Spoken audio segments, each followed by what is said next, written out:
My name is Apolonio Munoz. I am 27, a gay veteran from the United States Army.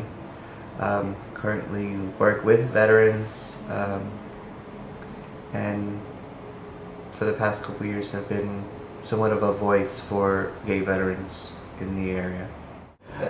In the Army, I actually was a telecommunications operator. I operated the radio terminals for a mobile telephone network that they use in the field. When I was actually deployed, I actually ran the switch itself as an E3, which usually doesn't happen often. But my team leader actually felt that I was the most capable of running it when he wasn't around. When I was in the Army, it was somewhat different because that's when I finally came to terms with being gay and actually came out, but I didn't come out.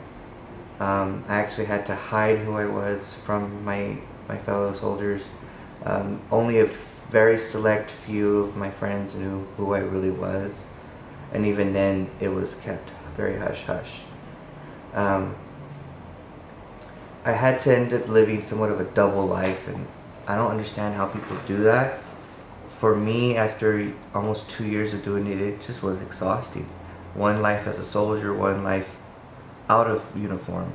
I would literally end up leaving base at the end of the day or on the weekends and not come back till the next day for more information, and I just couldn't do it anymore.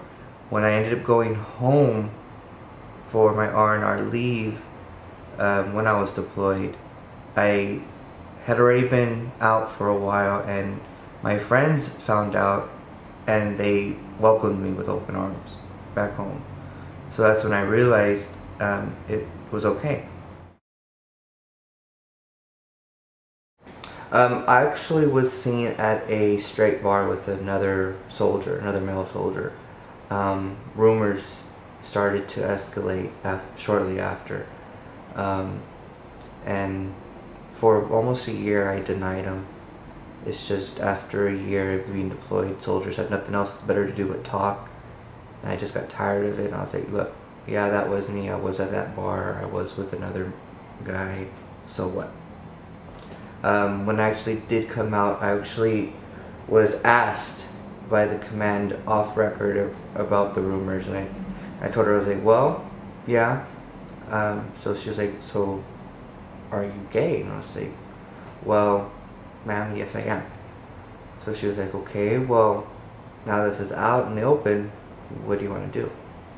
Do you want to keep this quiet in between us, or do you want to start procedures? And I was like, well, according to the policy, I gotta go, and I'd rather go than have to stay here and live this double life. So, and this was when I was in Iraq, when I actually was outed officially. So, I actually was given the option to stay and finish my tour, which I decided I wanted to do because I didn't want to be like some people and use whatever they could to get out of the situation. I was like, well, I'm here.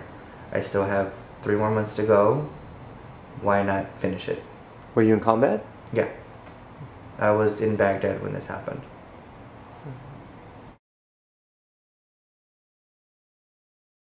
When I got out of the Army, life was a little bit different. Wasn't until I moved here that I actually found that I was diagnosed with PTSD, and that was one of the reasons why I really had trouble adjusting, which now I'm in treatment for.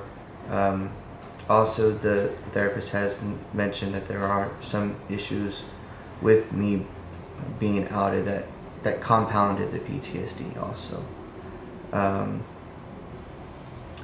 But now I actually am doing a lot better.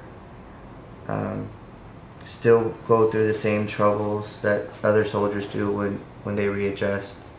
It's just being that I'm different, it was hard for me to actually find somewhere I could turn to that actually would understand.